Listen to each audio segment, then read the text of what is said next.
There we go. Okay. Samuel, it's great to talk to Okay. you, man. I'm Okay. excited. Great to talk to you. Great So to talk to you, Anthony.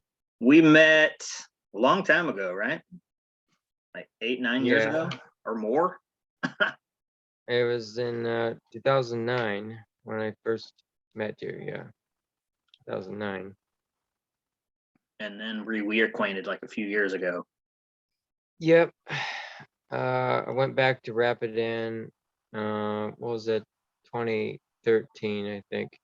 Hmm. It was the last time I was at Rapidan was in 2013.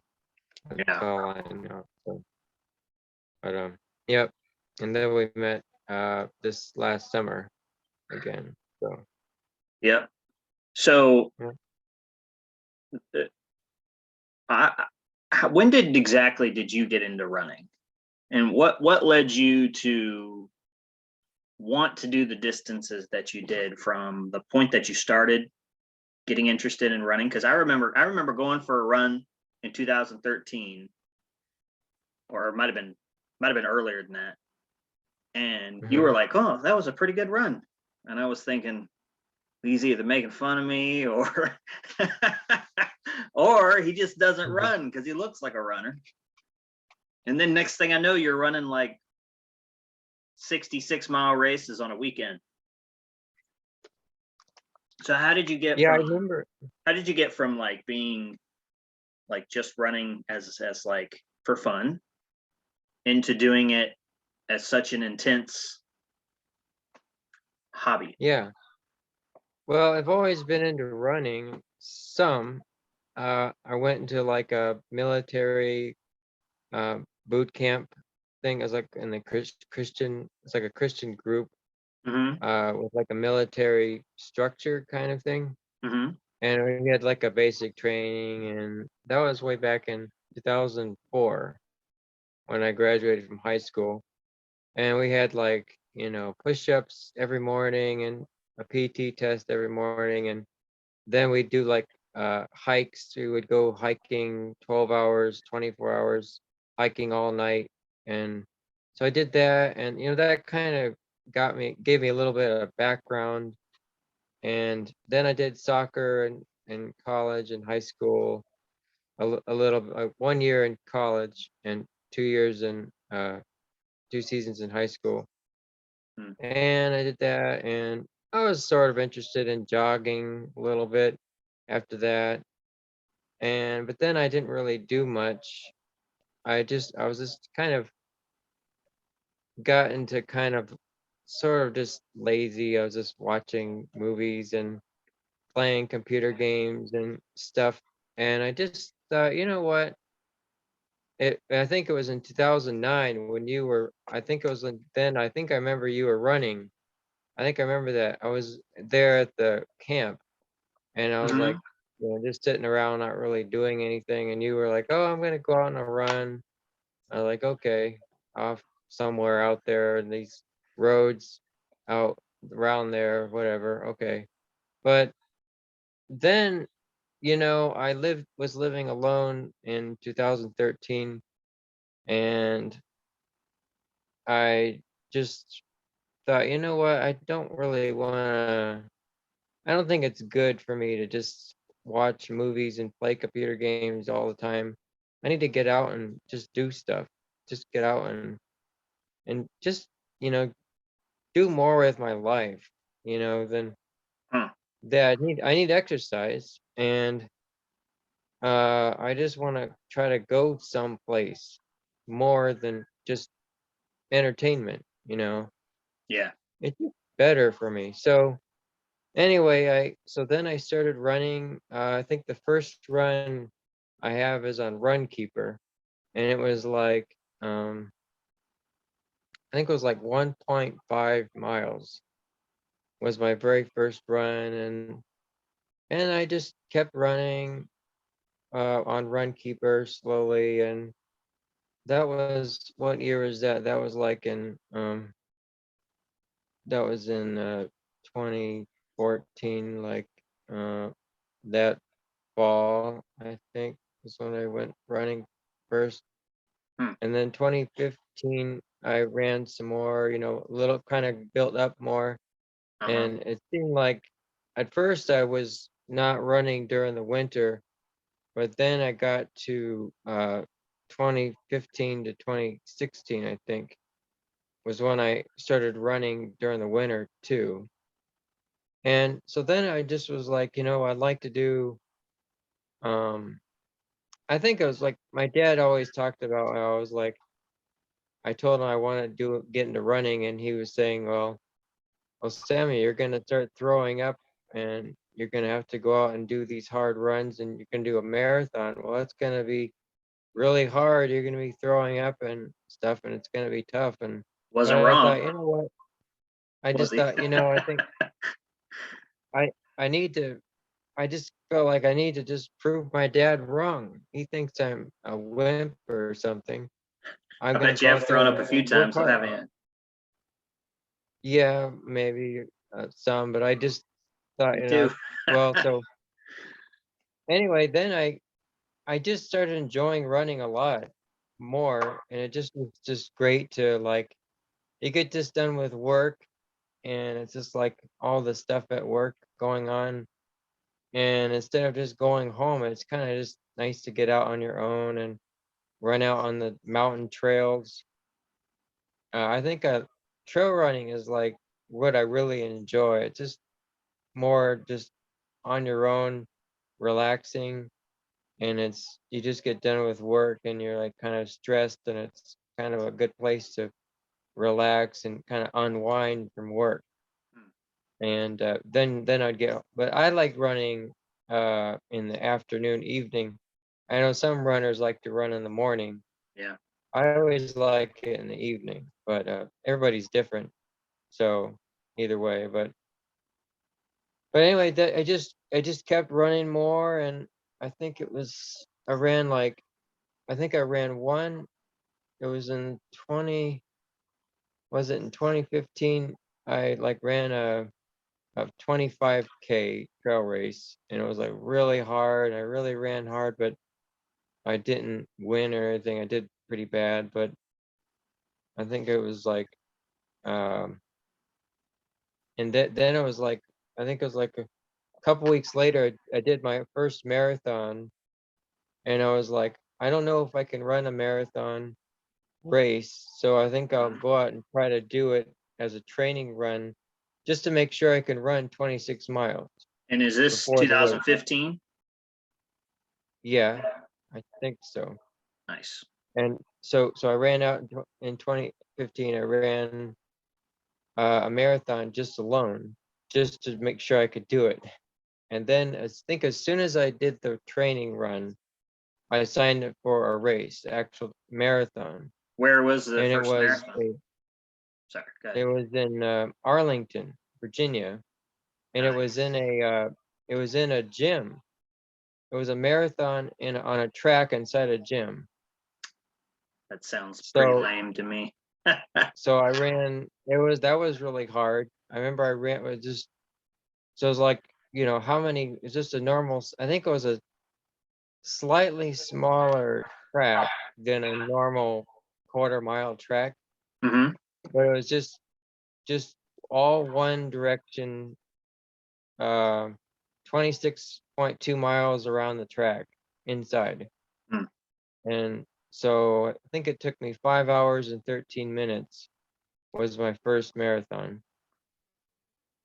And it was like hard. I remember I got to like mile 17, and my legs are aching so bad. And so I was trying to put my legs up in the air, and there was a guy trying to massage my legs and all this stuff. And it was terrible, but I finished it eventually. And then uh, later that year, I think I tried another marathon and did pretty good, and then my first ultra marathon, I think, was called, what was it called? The North Face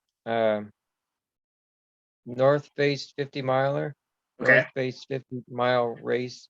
That Do you know was where up that's near out of? DC. Yeah, I was at the North Face, like the clothing company. Hmm. Uh, up near right along the Potomac River, Oh, okay. near Washington D.C. Nice. and on a trail out there, Nice. and that was pretty cool. There's a famous runner there, Dean Karnazes. Oh, okay.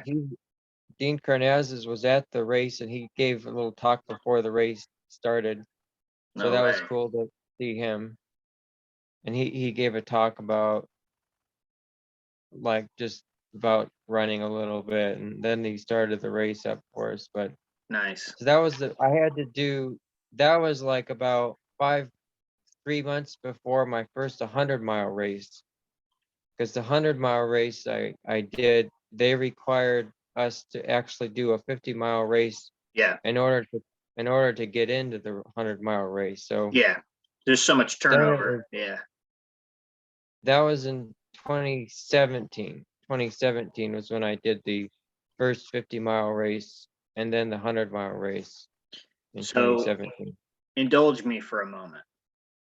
So before we get to the 100 miles, explain to me like what upping those miles is like. Like you mentioned going from a mile and a half for your first race and then to the marathon and then to the 50. Like explain to me the psychology that goes into being able to do it every day to get better, but also when you're on those races, like what getting through runner's block is like especially the trail terrain to the road terrain to even in the gym, like how you would change your stance, your stride, what type of shoes you wore for all those kind of events.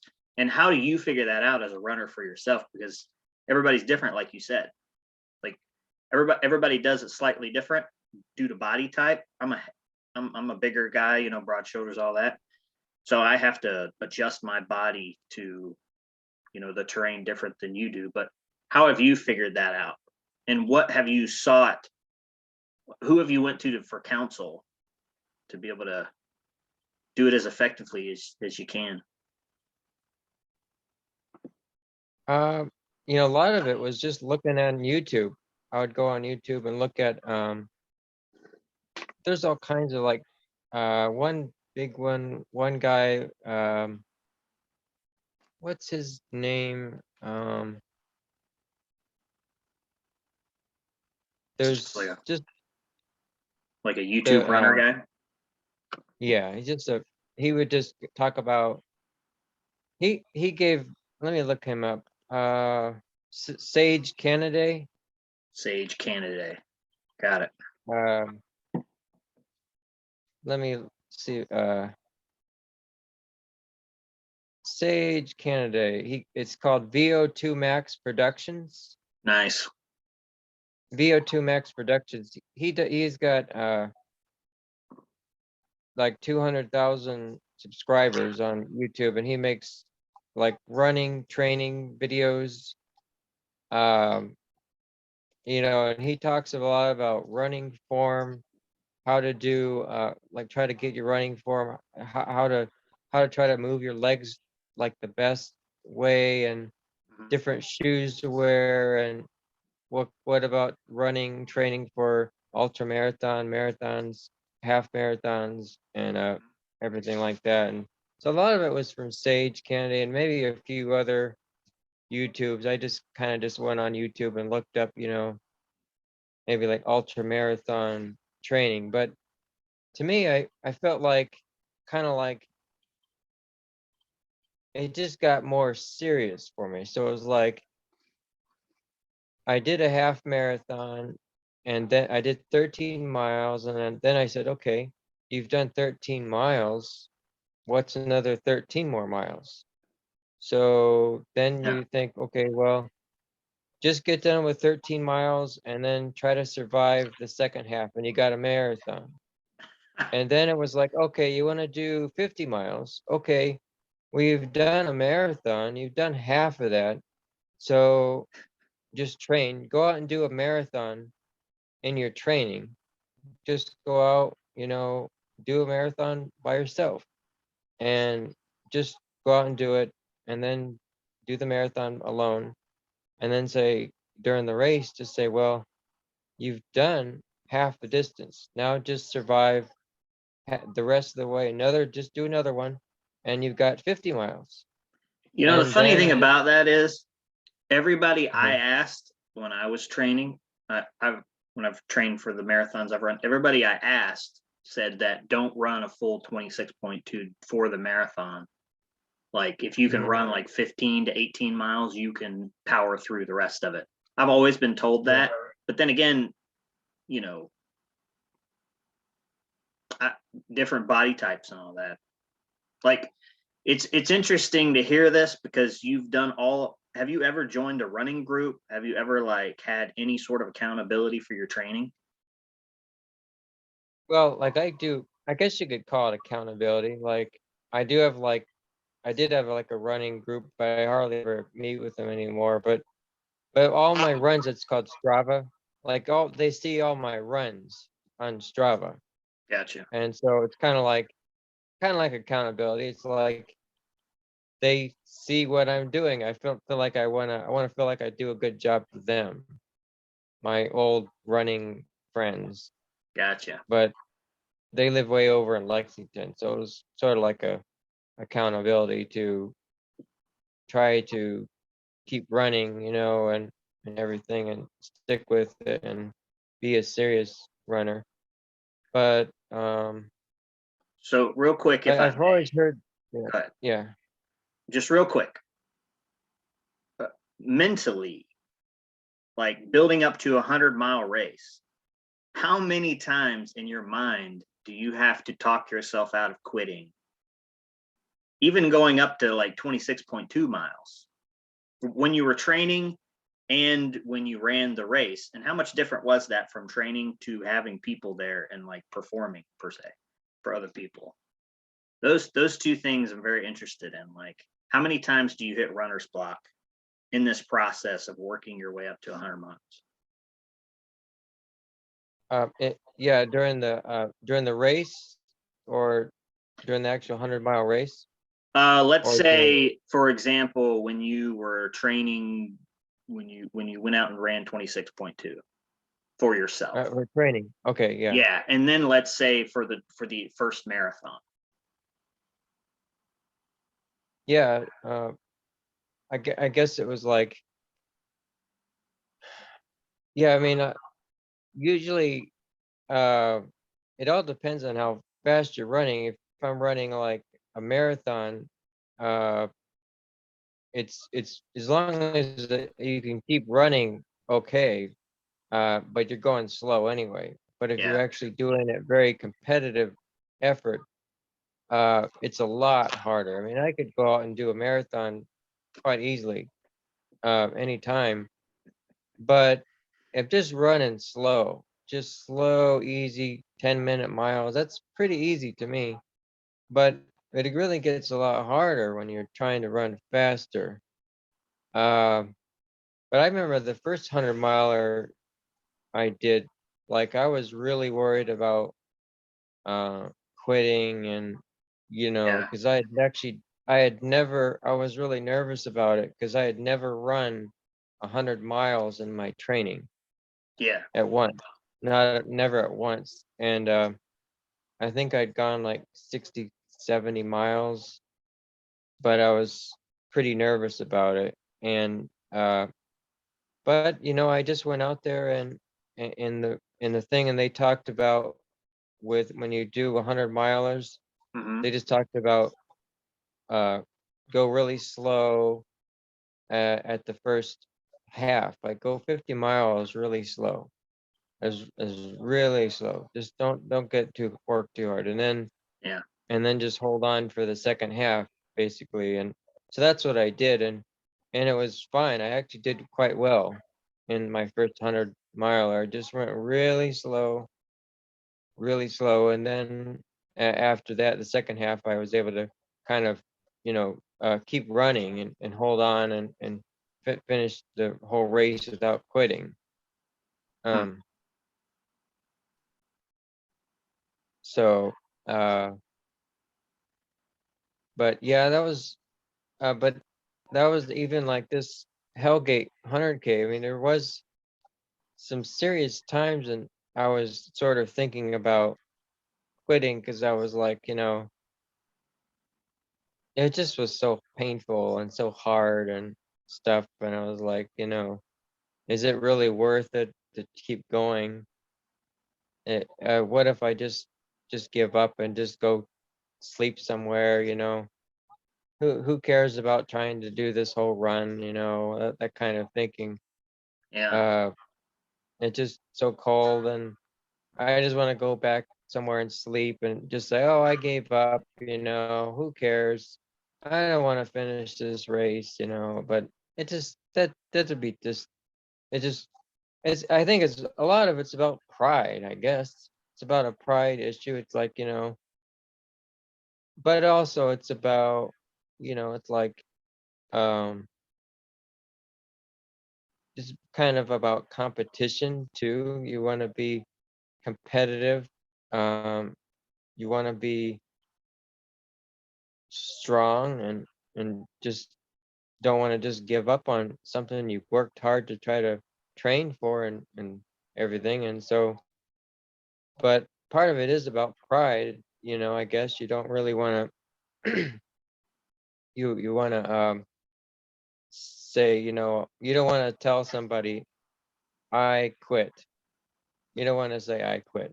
That's just, you want to be a good person who doesn't just give up on stuff, and who's works hard and doesn't quit and who's persevering. Wow. You're determined. Hmm. You work hard, and to just say, oh, I quit.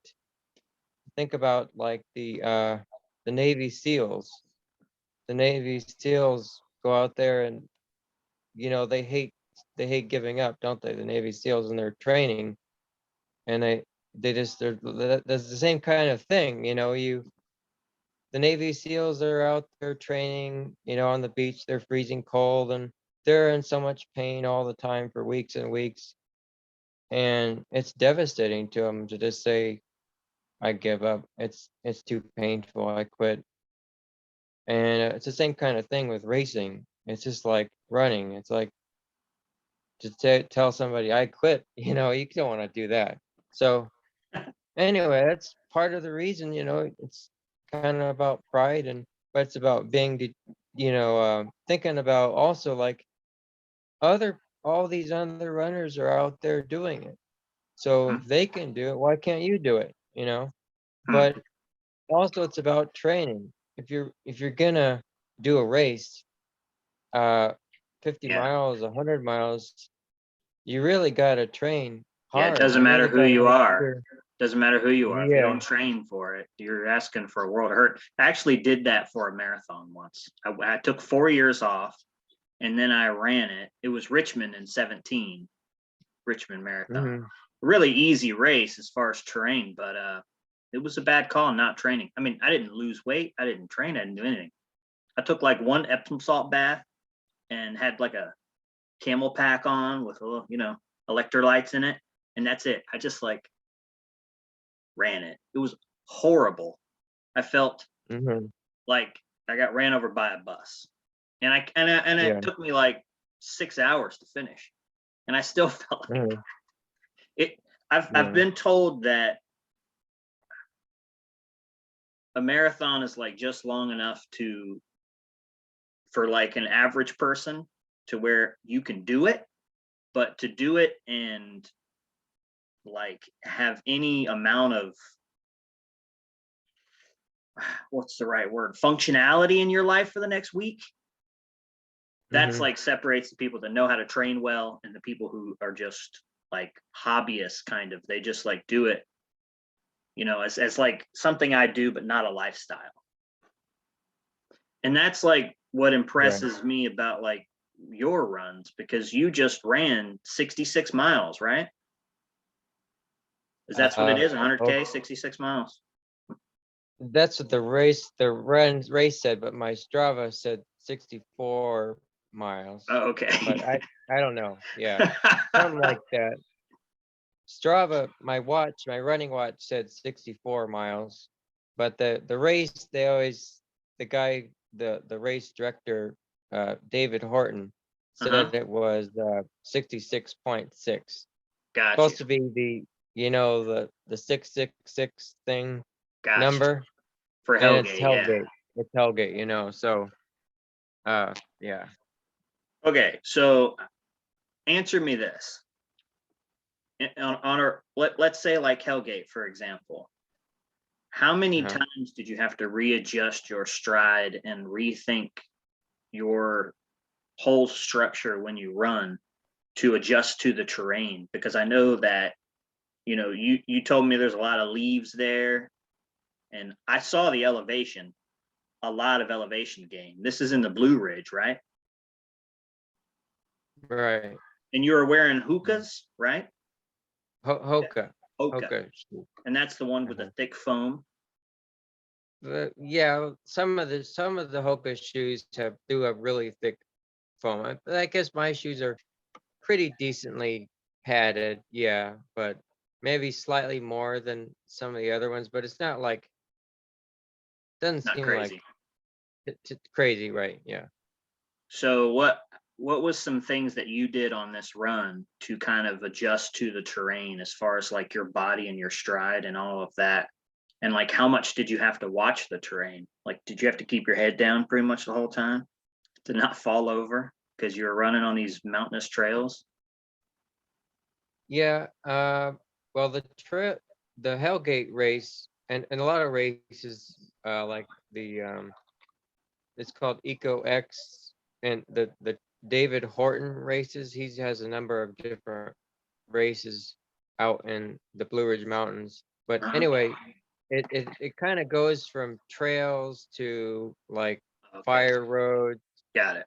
and Yeah. then back to trails, then gravel roads, and maybe even a little paved roads here and there. So it's variety. It's not just all trails. And some of the trails are like pretty smooth, and then they'll go to like super rocky trails, So, but yeah, you definitely have to, like, I had a Petzl. It's called a Petzl headlamp. Okay. The Petzl, I forget what it was called, but it had like a really good battery life Mhm. to be able to see. That's the important part, is being able to see the rocks and stuff, so you're not tripping and falling everywhere. Mhm. But you definitely, like, so for like the roads part, the gravel roads, you can pretty much open your stride up, and go pretty fast on the roads, the gravel roads and stuff, up and down. You can kind of open up, and you don't have to really worry about too many rocks. But yeah, well, on the trails, there's leaves, there's rocks, and you really have to pretty much spend uh 98% of your time on the trails looking at the ground right in front of you to make sure that you don't trip and fall.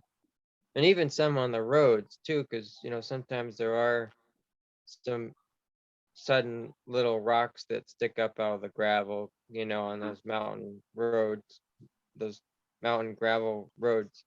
Mhm. Um, so it's a lot of kind of trying to keep, like, sometimes like half your focus should always be on the ground, because I've tripped and fallen before, and you don't want to try to minimize that as much as you can. But it does happen where Yeah. you don't really, it just, I've seen it, like, if you just like, I think I'm gonna go and look at that good view over there, and just like that, you trip and fall, and over a rock or something. So if as long as you're just constantly looking at the ground, at least you're not gonna trip.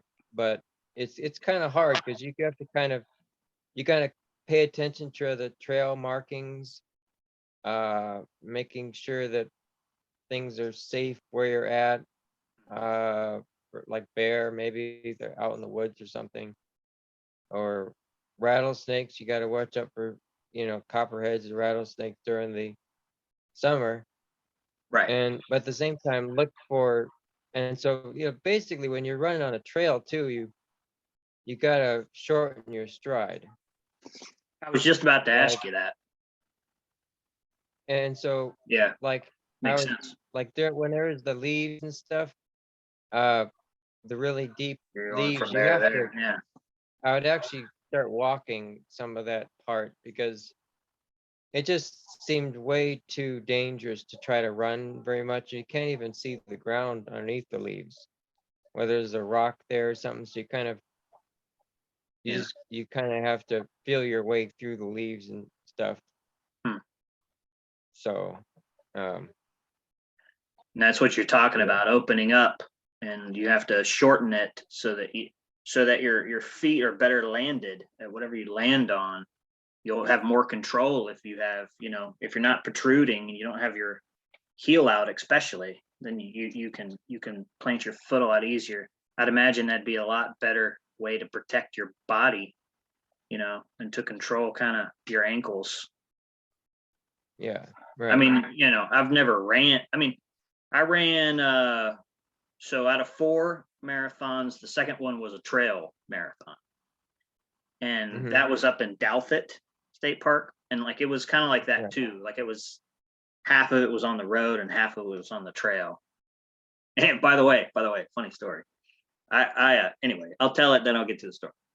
So it was like 2 miles straight up the side of a mountain, Hmm. kind of like going up Mary's Rock up in Shenandoah.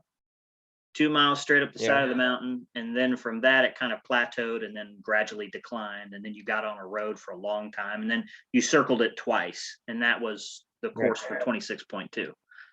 uh Yeah. and it was like the Odyssey race or something like that's what it's called.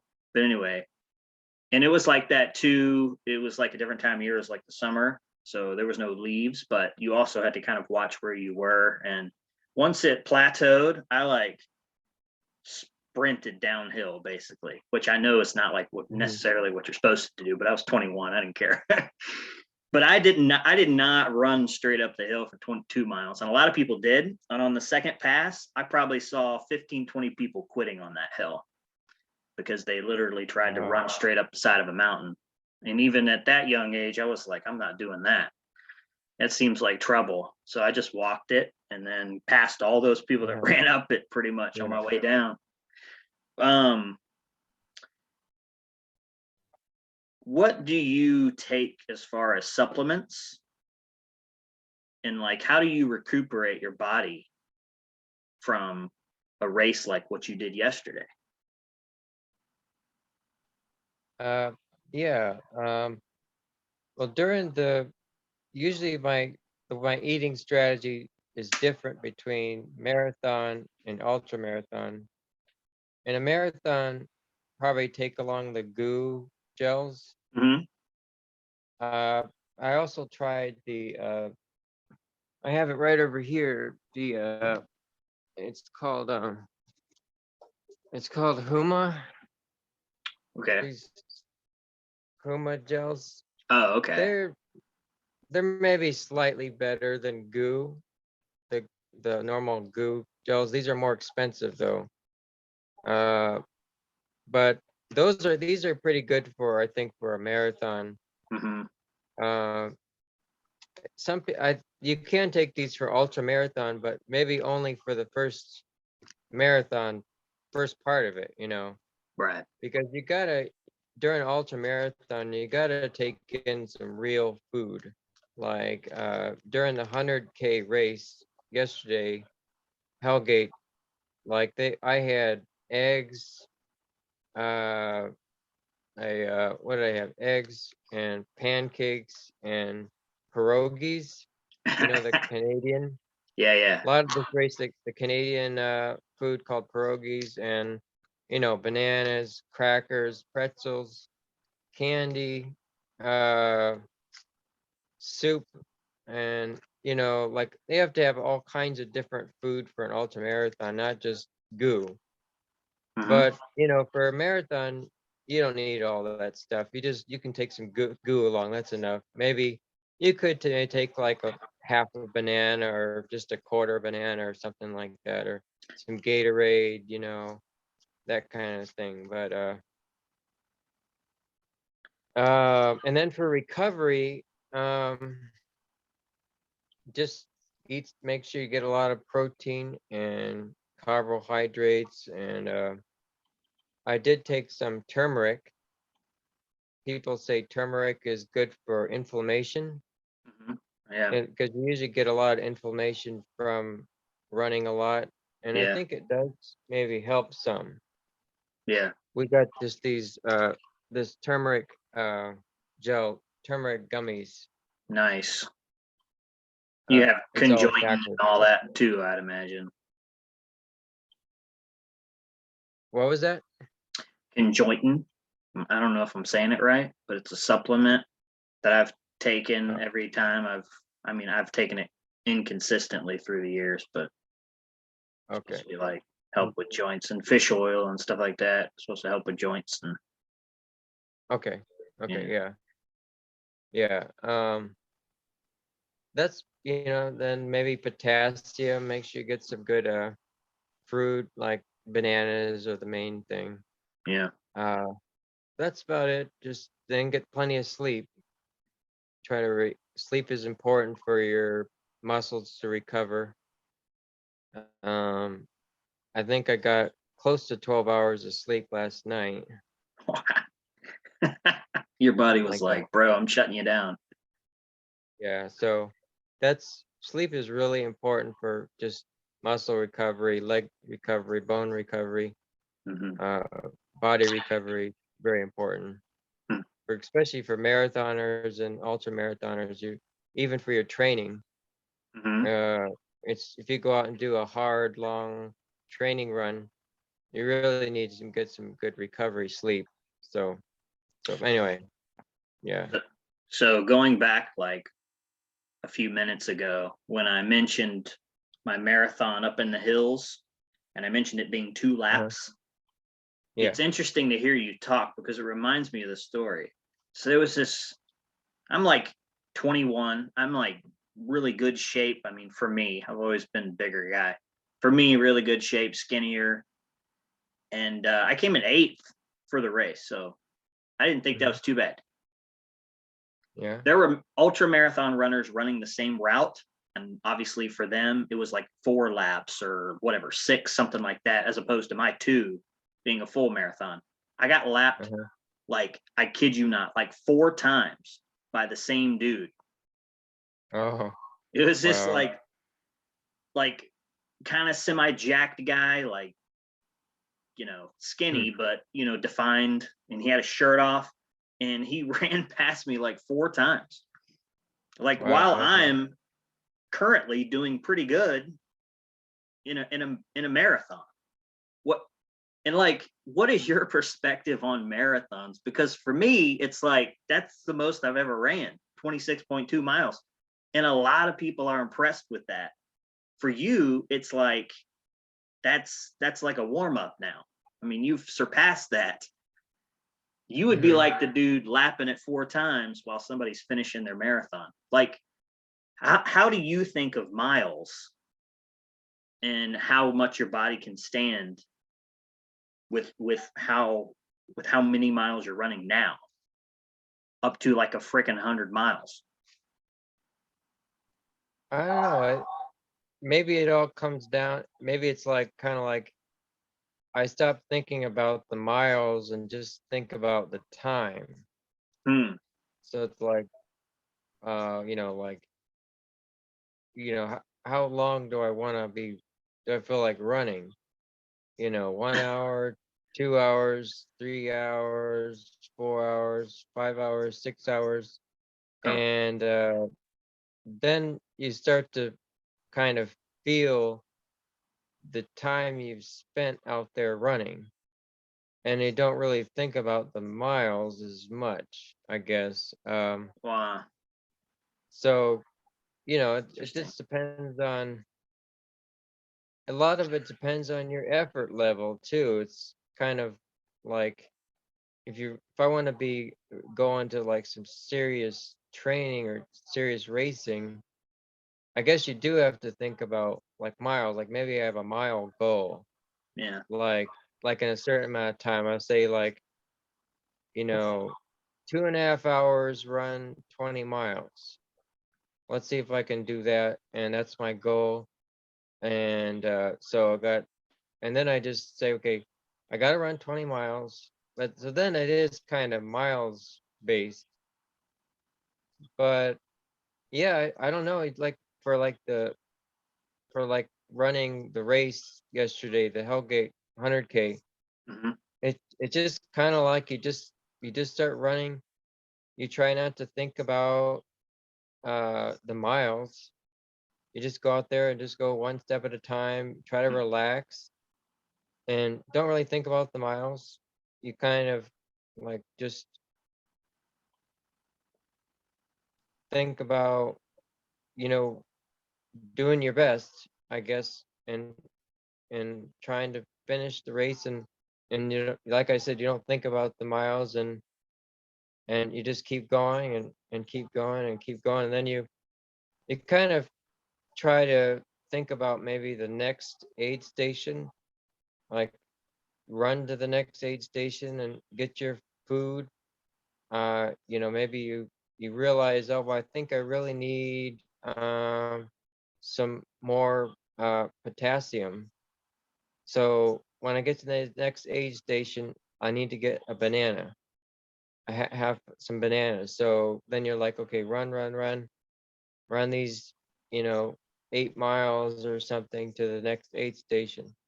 Get your banana or whatever, and so you kind of maybe well, some runs that sometimes I do that where I kind of split the run up into sections, you know, and kind of focus on one section at a time. Get to that uh, next aid station or the next like exciting part of the race. Like maybe you were like when I was preparing for this race, I kept reading all about the race.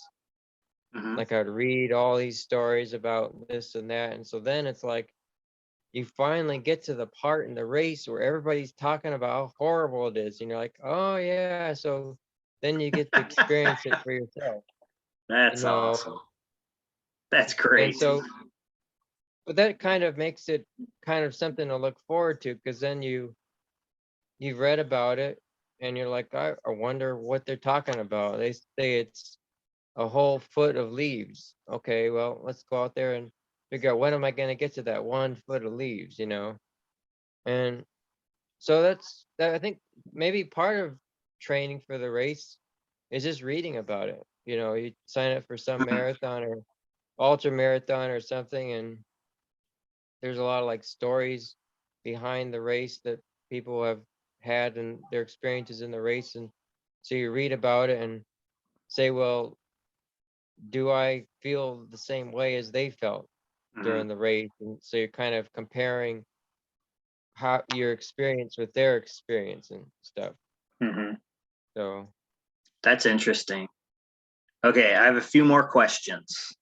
All right, a few more okay. questions. Do you wear headphones or do you run without them? Do you have no exterior motivation? Yeah, no headphones. No music, I no thought nothing. about no music. I thought about it a few times, but I guess I don't know. I just felt like it was just so much trouble to get the head. Well, like the wireless headphones are expensive, and the wireless headphones are just probably terrible. The wired headphones are terrible because they're always falling out of your ear anyway. Yeah, always in So the way. yeah, and so it's probably too much trouble. So it's But more also like practical than it is like a motivation because some people look at like having music or headphones in, like hiking as well has this where they look at it as a crutch. Like you yeah, need this certain music or you need a motivational speech or something to keep you in the game, whereas that should all be internally in your head.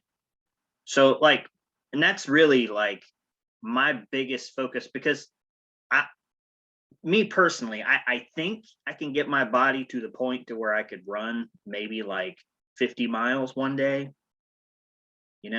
if I really dropped some weight. But like, I always think about how long that takes to run 50 miles. And I think, okay, so what do you think about? Do you think about math problems? Do you think about doing your laundry? Do you do you just think about your body, and are you present and you're like, okay, that was a good step, that was a good step, that was a good step, watch this, watch that. I mean, what goes through your mind for like 6 hours or more while you're just doing one basic activity?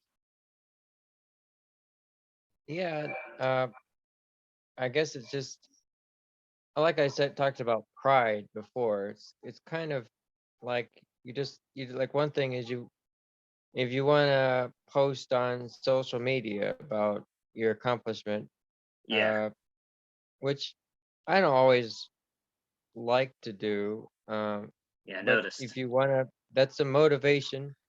If you want to say, well, I just ran 50 miles, well, you can post that on Facebook and Right. everybody can say, wow, Samuel, you're amazing. Yay, Okay. you're awesome. Yeah. So, but I don't know.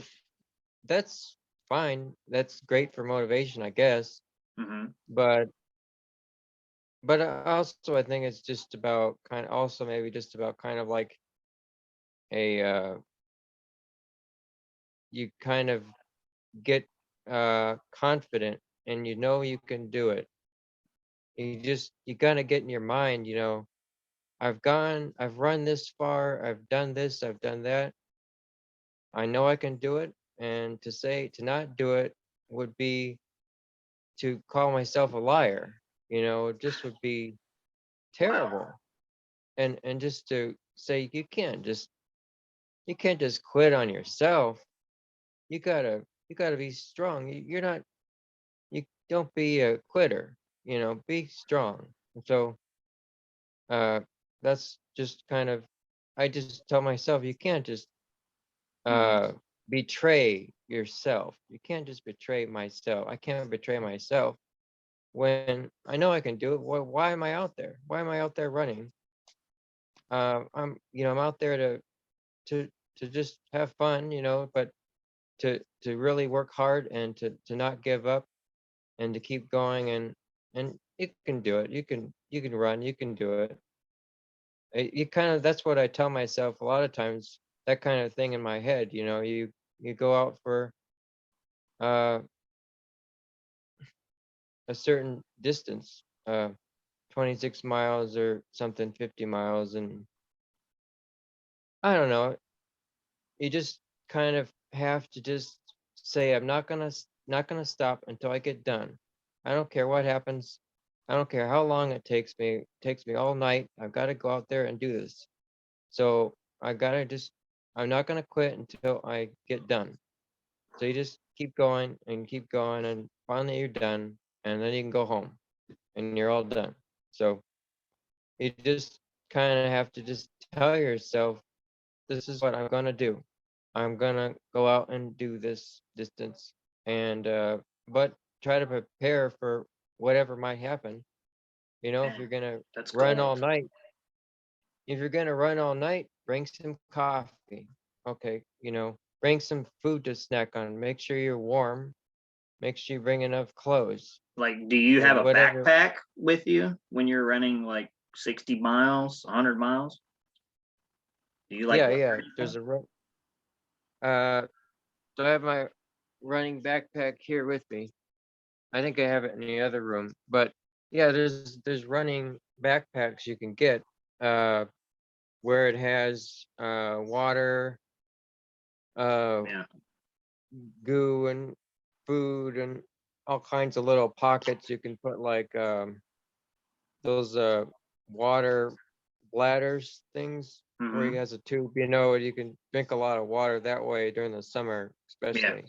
Yeah. So just to make sure that you're safe, when you're out there running, that you're not gonna have any serious problems.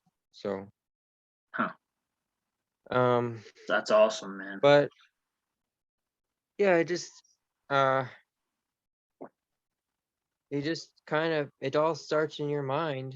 It all starts in your mind where you just say, uh, let's go out and do this, and try to have fun and but if you want to post it on Facebook about how well you did, great.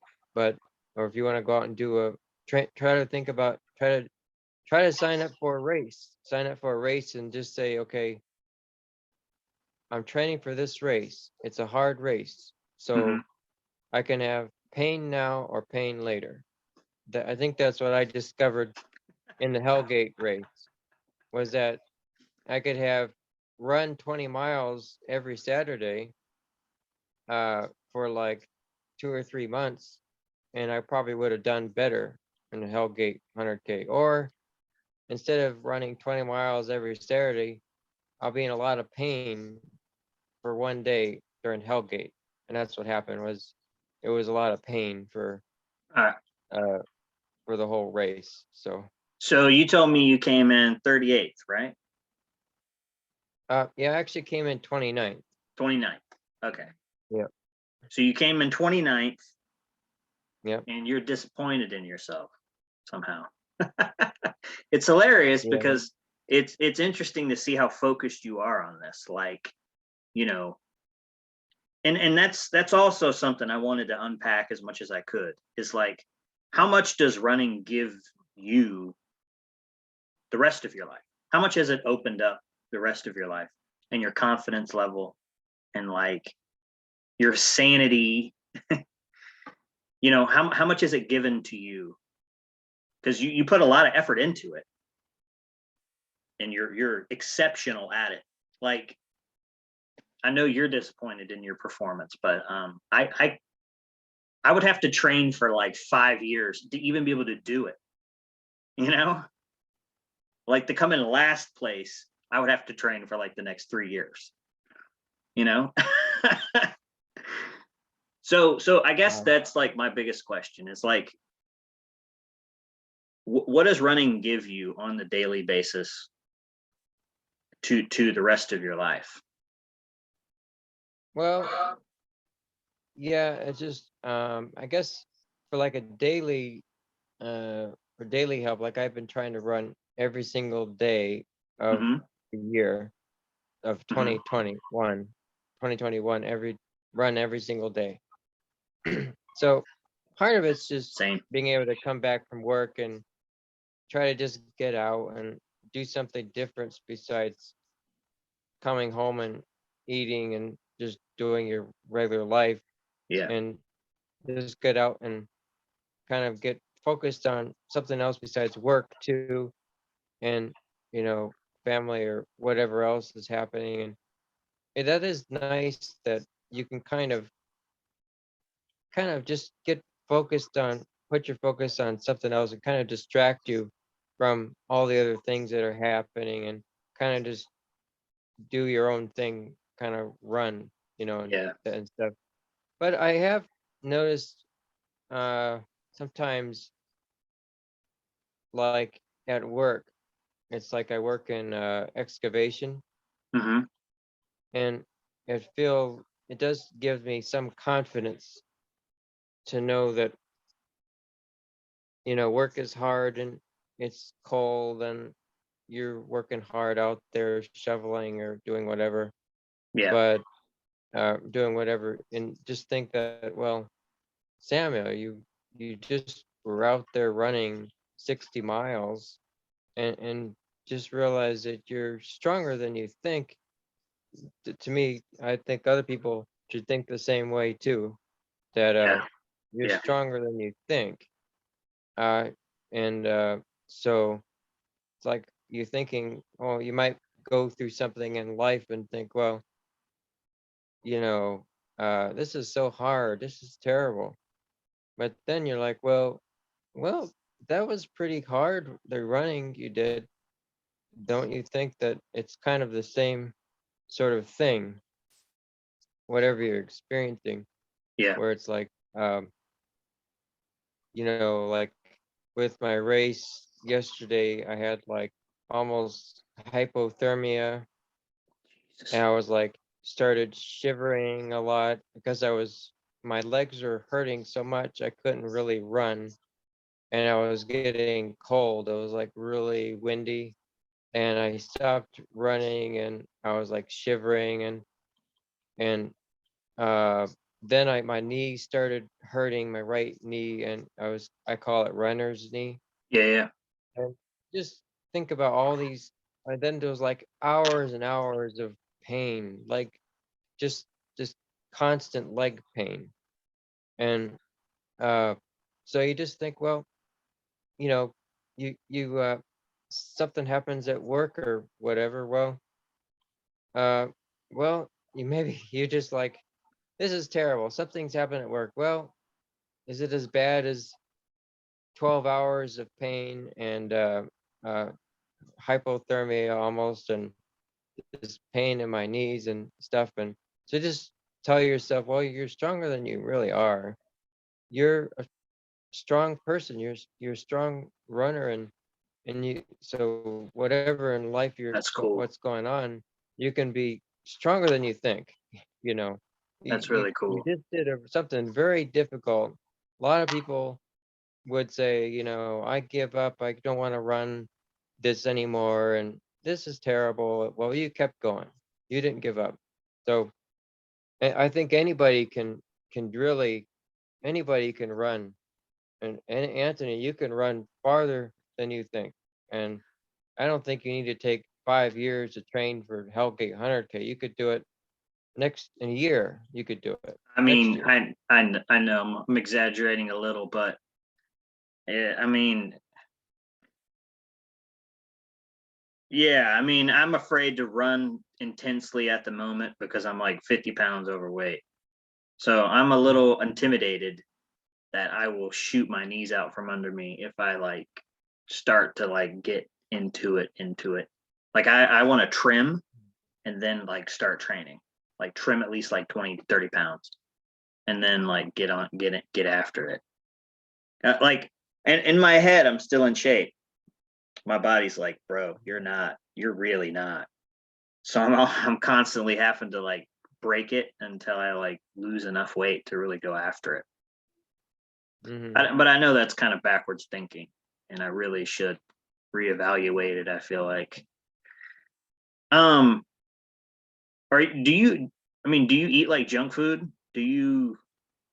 You don't? You don't? Do you? I mean, your body won't let you probably with as much as you Yeah. train.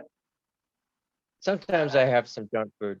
Yeah, I mean, like chips or something like that. But I don't really eat a lot of soda, very much Uh, soda and stuff like that.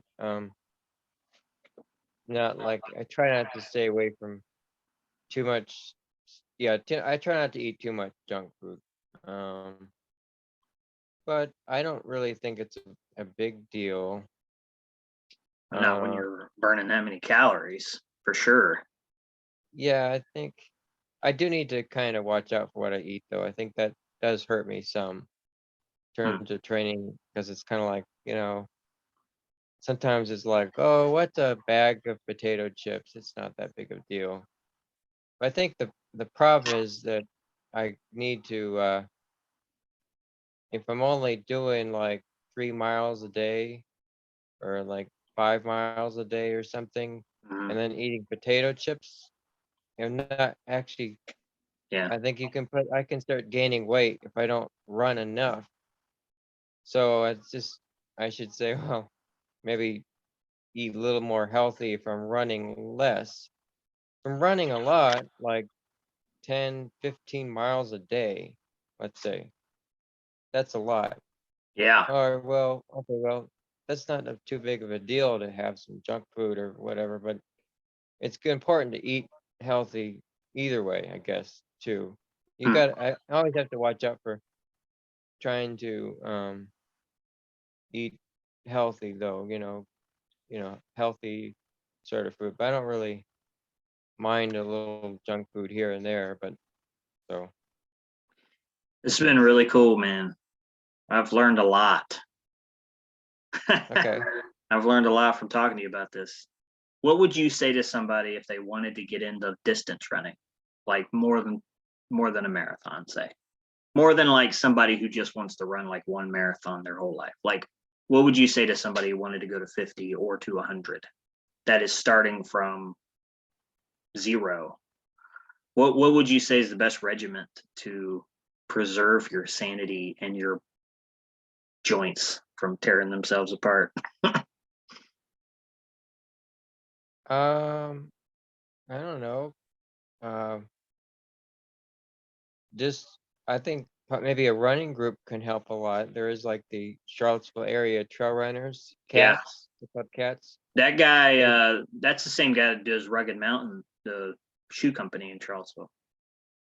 maybe right. I Yeah, think I think so. so. Yeah. Uh, and they meet. I think they've been meeting at the Fontaine Avenue, that hospital, little hospital research place, whatever, on Fontaine Oh, Avenue. okay. Oh, okay. The Ravenna Trail, they always run on the Ravenna Trail. I think this And is two there's different also groups because I know maybe, there's one that meets at UVA track and field, and okay, then this okay. we might be talking about a different one. Charlottesville Speedster is the one I'm talking about. So yours is must be a different one. They do mostly just trail running. Oh, okay. The Yeah, uh, the one that meets at they run on the Ravenna Trail, that goes right by the Fontaine Research Park, gotcha. Yeah. uh, on Fontaine Avenue. But um, what was your question? Well, I just like someone starting from zero, getting to 100 miles. Like, Oh yeah. how gradual would you transfer your body into somebody who can run 100 miles? Like, start out obviously slow. You go your 5 miles, your 3 miles, then your 5 miles, then your 7 miles, then your 8 miles, 10, and so on and so on and so on. What? Okay, so to dive into that, what do you think is the biggest pitfalls that you run into when you're working your way up to that many miles? And what would you say is something to definitely avoid Um, doing, like eating junk food or wearing cheap shoes or something like that? I mean, it could, I guess the uh the main thing with your running is to slowly build up your distance, Mhm. and the more you run, the better. Uh, the more you run, the faster you'll run. The main thing is just to slowly increase your distance, your running distance. But like also like I was talking about the VO2 max productions. Try to Mhm. think about trying to keep your form, your running form correct. There's just all kinds of things that can help. Yeah. But I guess the first thing that comes to mind is just start gradual, add in a few miles, and keep running a little bit more every day. Don't worry about speed too. Don't worry about going too fast. Just worry more about distance than speed. Hmm. And That's great. just go just add in a few miles more per week, not per day, just per week. And just slowly build up and be consistent though. You try not to just try to run almost every single day if you can. And but there are other things that can help, like yeah, like don't get too old of shoes. Yeah. I always like Coca shoes. A lot of people like Ultra shoes, Mhm. the Ultra shoes, but you have For to the just trail run man, you have to just specifically, yeah. yeah, The ultra trail running shoes. yeah, Yeah. Ultra trail running. Yeah, those are good. A lot of people are wearing those at Hellgate 100K, the Ultra shoes. So, um, but I think a running group is helpful, to try to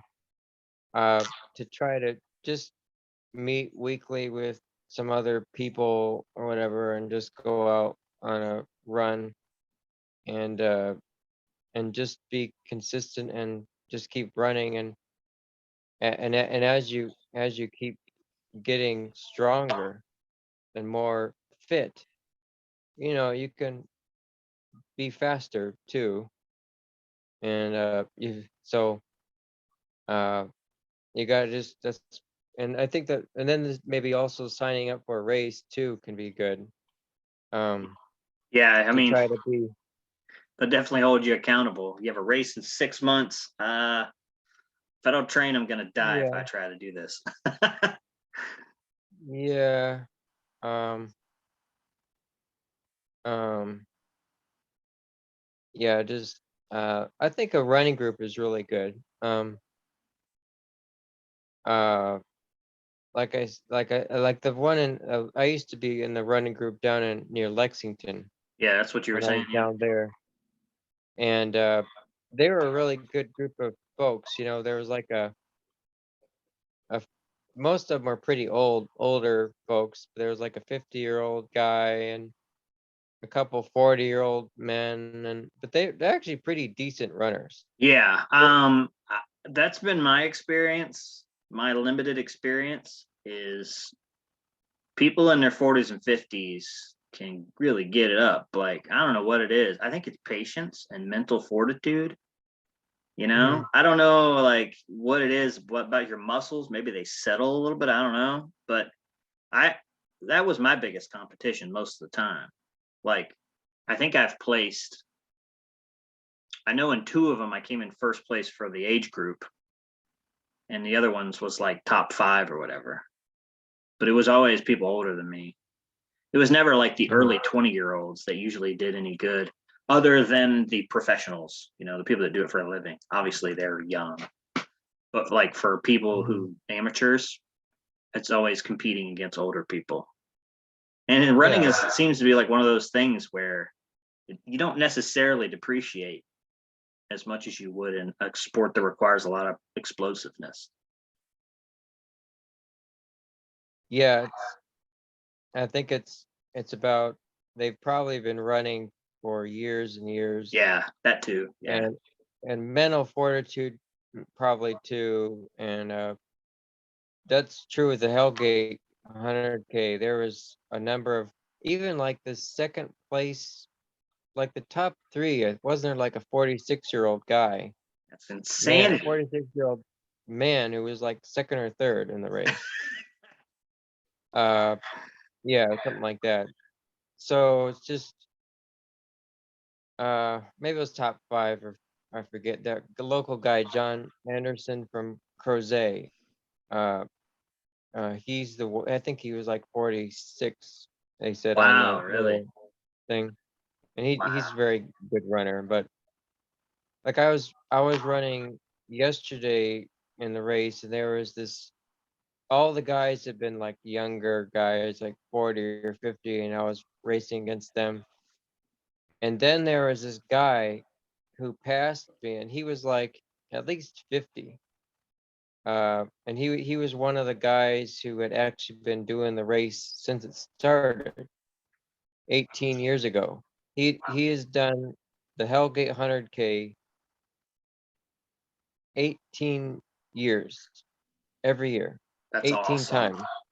And he's like 50 something, and he passed me. He was so fast, I was trying to keep up with him. And he was just running fast on these mountain trails. Man, And so, no yeah, teacher like experience. I bet you the first couple times he felt like, just as much as anybody else. yeah, that's true. I mean, yeah, if you think about training for Hellgate 100K Hmm. every single year for 18 years, Hmm. you're a pretty good runner. You got to be ready for that race every year. And that's so he's done that. There's actually like five guys who've been doing it every year since it started. But Wow, that's crazy, man. But, What's on the horizon for you running wise? Well, uh, if somebody wanted to follow your running progress on Stevia, right? Strava. Strava. My bad. What's your name on Strava? Your Just name? Samuel Van Valkenburg. Yeah, Gotcha. and Strava. What's on the Uh, horizon for you? Have you thought about that since, you know, just uh, a huge race yesterday? I have I think it's called the Willis River something trail run. Willis River. It's actually a free race. Out east of here. I think it's like Mhm. southeast. It's just some kind of a small race where you can like donate some food or something, but they have it, it's free. And I've just been kind of tight on money. So Gotcha. I want to do something free, but I also What's the have distance on that been, race? I don't even know. I think it's like 50 miles or something. Uh, or could be a 50K. Could be 50 miles or 50K or something. And Or could 50K, be if I remember correctly, is like 36 some miles, right? Or something like that. it's 31 miles. Oh, okay. I was in the Uh, 30s. or it might have been 100K. I don't know, uh, but yeah, that's not until like January 11th. Mm.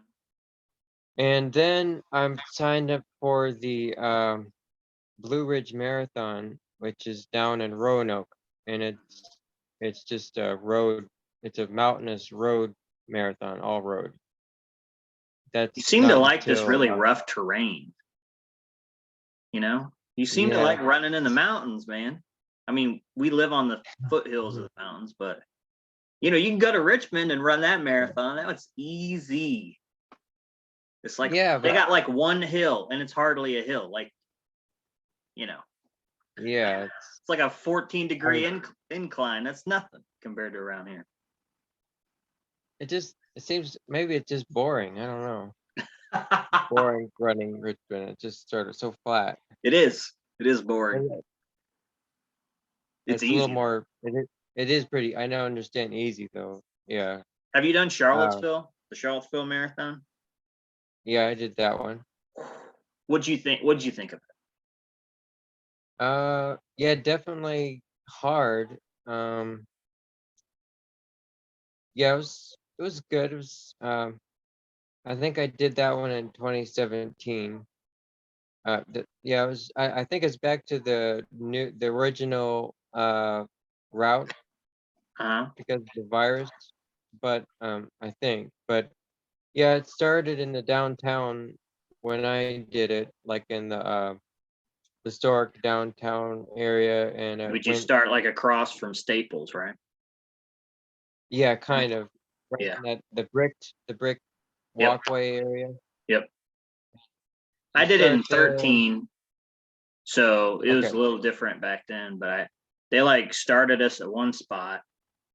And yeah, that one was, I remember it being like pretty hard. And I remember them bragging about how hard it was going to be. And I was like, Hmm. whatever. And then I ran it and it was like hill after hill. That's really what like killed it for me. It was like the continuous up and down, up and down, up and down, up and down, up and down. Like if I'm on a terrain, I'm ready for whatever. I'm like on alert. I'm watching. I'm ready. You know, I'm constantly ready. But when you constantly have to switch from, you know, going up a hill and then down a hill on a terrain where you're not watching anything, it's like it's mentally exhausting. You have to keep adjusting the way that you run in order to protect your body because you're running for a long time. So that for Hmm. me made it really, really hard. Hmm. You know, even harder than running in the Yeah. mountains. Hmm. I don't know. A lot of people say that like hiking in Shenandoah, a lot of people say that's like the same. It's not so much that you're on a high elevation, it's that you're on a high elevation and then a few miles later you dip in elevation and then you go up again and then you go down again. And that the yo-yo is really what gets you. Not that necessarily a consistent terrain or even a treacherous terrain because you're ready for that. But when you're constantly going up and down, it's really hard on the body. That's what I've experienced both like hiking and running, because that's the most difficult. Yeah, it definitely Do you using second that, different or? muscles. Yeah, yeah. You're Yeah, using different muscles, and you're just using every muscle possible, kind of. You're just going up and down. Yeah. yeah. Well, that's cool, man. Um, I'm glad to hear how you've done. You know, mhm. I'm glad that me running 3 miles back in the day made you think about running. I don't know if it did. Right. But um, I know I always loved the movie, the Chariots of Fire. Oh yeah, Eric Uh, Liddell. yeah, it just seems kind of like it's kind of sort of you kind of understand the excitement of running, kind of the how uh how it can be kind of hard, but kind of interesting to try, interesting to do, running and stuff. Yeah, But that's I cool. one thing I was gonna say, maybe to add on about you're talking about one thing that can help your training is Hmm. personally I felt like uh, trail running was a lot better for me than road running. I think I really enjoyed because it just one thing is I think that trail running it does strengthen your legs a little bit more in terms Yeah, of the uh it's maybe a little harder on your body in some ways than road running. But I think the main thing is mainly that the trails are softer yeah, on your joints than the road yeah. running is kind of like all Pavement. flat Yeah. pavement. And I think when I was training, when I first started training, I the trail running was a really good start for me than just doing roads all the time Hmm. because it's a softer surface. I mean I did have some runner's knee earlier, but I think that um the roads kind of uh caused more injuries to me than trail running I've heard this to from me. many, many people. Oh, okay. Yeah. Yeah, yeah. I mean, it's one of the setbacks to training is a lot of places that are accessible to run, unless you have a Ravenna trail like we do locally or somewhere like Hmm. that, is just on concrete. And if you're going to run every Yeah. day, then you're constantly abusing these joints like every day, especially if you don't have good form. And then you go and run the Yeah. race and you're like not necessarily like mile 18, 19, you're like, I'm just going to get to the finish line. I don't care if my heel is striking first. Right. And Yeah. then by the time you finish, you're like, I don't know if I can walk. I don't know if I can stand up right now. I My second race was in Norfolk, my second marathon. I literally collapsed at the finish line. Like collapsed. Oh, Like they had to get an all EMT right. to come over and look at me. Like I Mhm. was so mad. It's a long story, but basically I was lost going to Norfolk, and I had a flip phone back in those days. This was in 2012.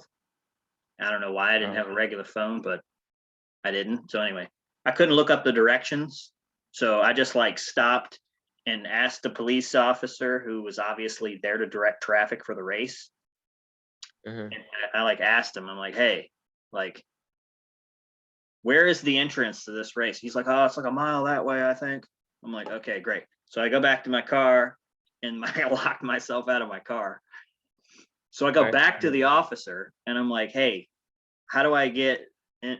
Can you like help me? And he's like, what am I going to do? Like, I can't Jimmy rig the car for her. I'm like, okay, fine. So I broke my own window to get into my car because I was so mad that this was happening to me. It's like a morning of a race. So by the time I started the race, I had like a bloody hand. Yeah. And I was so mad, I just went all out. Like I ran as hard as I possibly could have ran at that time. And I came in first for my age Mhm. group, and I think I was like in the top 10 overall. But it was rough. And I was still mad after the race. I didn't even stick around to get any awards or anything. Like I was so mad. I Mhm. followed my blood trail back to my car. That's how I found my car. I was still pissed off about all this. I was like, man, blah blah blah blah blah blah. Blah. So it's kind of one of those things where you're in the heat of it and you're not thinking about like everything that you're doing to your body. So that's why like what you're talking about, like the training that goes into it, and the making sure that you have good posture, like good structure, like that you know how to place your legs, and you know how to like readjust your body, like re-diagnose what's going on. It's like really helpful stuff. Because like Mhm. I didn't necessarily know any of that. I had to find out the hard way by getting hurt again and again, and then readjusting and readjusting and readjusting. And I was also early 20s too, so my body could do a lot, as far as recovery. Now, getting back into it, it's like if I don't do this right, I'm gonna have problems. Yeah.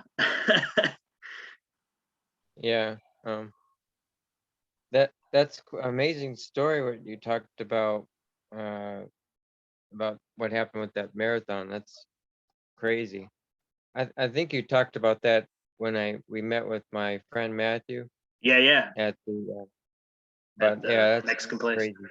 Yeah. That's quite a Well, the reason I was really really mad was because I'd signed up Mhm. for Richmond the day before, and this was my second race, and this was my first road race. So I didn't know that you had to go the night before and get all your stuff, like basically move into the city and uh, register or whatever, even though you've done it online. I didn't know you had to go and do that at like a whatever they have those things, what are they called, conferences or whatever, the night before, where you mhm. get your number and all that, and then you come the morning of. I didn't know like you had to do all that. I uh, just like signed up online and I showed up the morning of, and I'm like, okay, I'm ready to go. And they're like, dude, you're not anywhere in our system. And I'm like, I paid online. And they're like, you got to come the night before. And so I didn't get to race Richmond in 2012. So I was uh, raising money for my parents at the time, who were missionaries at the time. So I uh, needed to run this race. I needed to run a race because I told everybody I was going to do it. And everybody already uh, pledged money and all that stuff. So I had to find one the next day. uh-huh. So I Okay. had to drive all the way back, drop off who was with me, and then at like 3 a.m. in the morning, drove to Norfolk, and then I got lost and had to do all that. That's why I was so Uh, mad. I was like, uh, okay, I'm getting revenge on this race. right. Uh, yeah, that's rough. Uh, I don't know. It's there's sometimes life is not easy, and but that's one good thing about running is you can just say, well, things are not going well or whatever, and but I can if I'm upset about stuff, I can just go out and run and uh get some good exercise in the meantime. So it's fine. That's Get awesome. out and go out and go running, and it's it's not harming yourself. It's good for yourself, and it's Yeah. healthy anyway. And Yeah, so yeah, for sure. um yeah, I mean, I think it's running is great.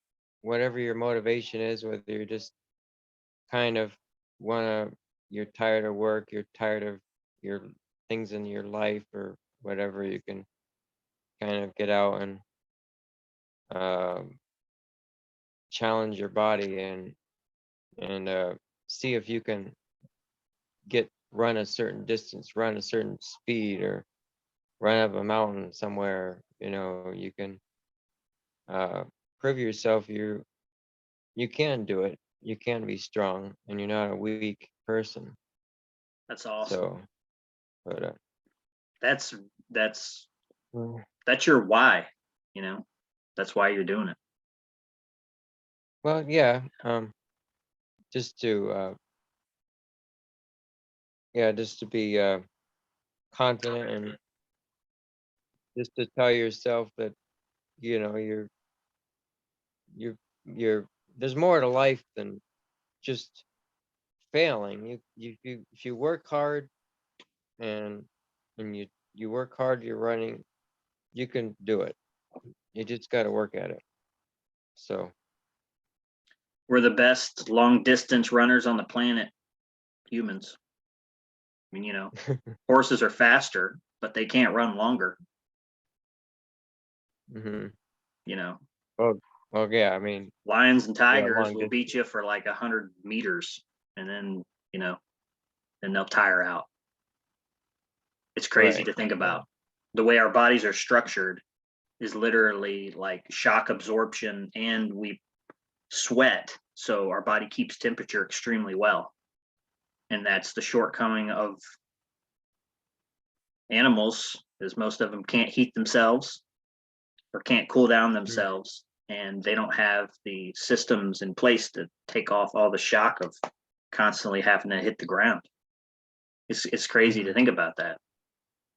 It's like our bodies are built to literally take that kind of punishment, at least for a short time. I mean, you know, the first guy that ran a marathon died in Greece. So yeah, I don't remember his name or anything, but that's how the marathon started.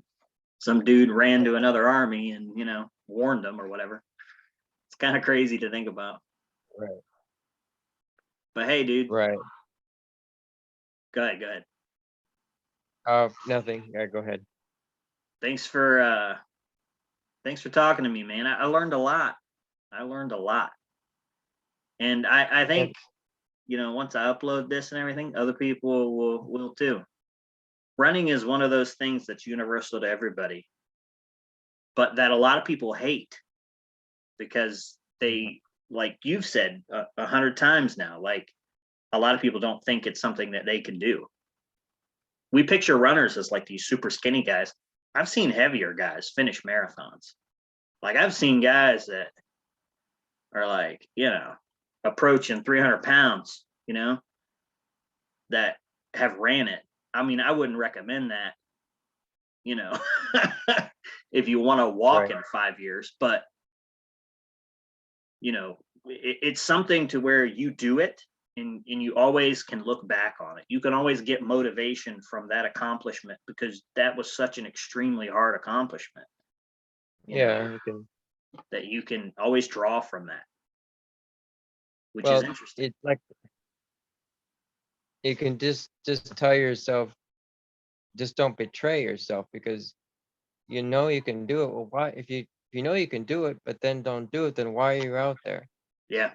Go out there and do what you know you can do, even though it is hard. Uh, you just got to just keep going, and you'll finish it. And you just think, I got there's 24 hours in a day, and how many hours in a week and stuff, but I'm gonna go out here and suffer for 3 hours. That's not very long at all. So even though it's hard, it's only gonna be over with in just 3 hours or whatever, 4 or 5 hours. It's gonna be over with anyway. But yeah, I go on YouTube too. That, like I was saying, the VO2 Max Productions and Hmm. some of the other folks. Watched all those talking about running form. Mm-hmm. Like there's all kinds of exercises too, like body weight exercises, Mm-hmm. um, that are very important for running, to injury prevention and strength and stuff, and good running form and stuff too. So Hmm. I've definitely using all that stuff now in my training, in my everything. So Well, thanks for being yeah, generous with your time, man. Thanks for coming on. It you're was really welcome. it was really Anything. cool. Do you have any closing thoughts on your running escapades? Um,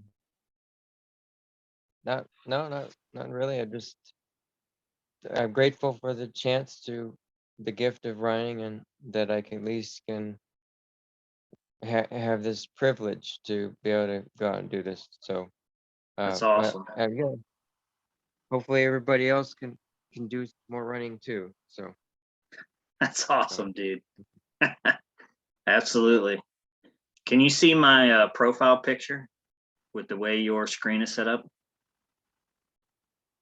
uh, no, I just Oh, see you're on the can't. camera there. Oh, okay. My profile picture is a weird dragon thing that I saw at a dentist office that scared me half to death because it was so ugly. So I decided to use it. Okay, anyway, Samuel, I appreciate you, man, and we'll meet up soon. okay. All right, buddy. Have a good Th- night. Uh, thanks, Anthony. Have a good night. Thanks, buddy. Bye bye.